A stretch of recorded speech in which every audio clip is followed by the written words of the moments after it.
টানা ভারী বর্ষণে কুমিল্লা নগরীর অধিকাংশ এলাকা পানির নিচে তলিয়ে গেছে।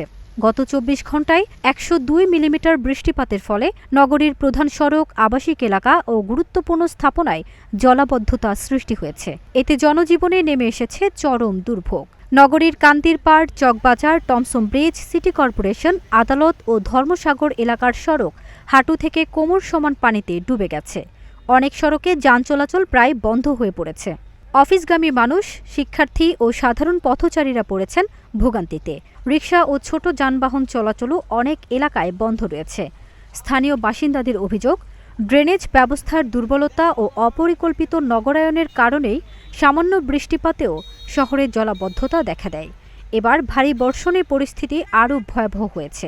এদিকে পানি ঢুকে অনেক ব্যবসা প্রতিষ্ঠান বন্ধ হয়ে গেছে। ক্ষুদ্র ব্যবসায়ীরা বেশির ক্ষতির মুখে পড়েছেন।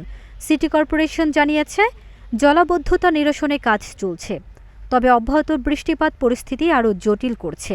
আবহাওয়া অধিদপ্তর আগামী ২৪ ঘণ্টায় আরও বৃষ্টির সম্ভাবনার কথা জানিয়েছে।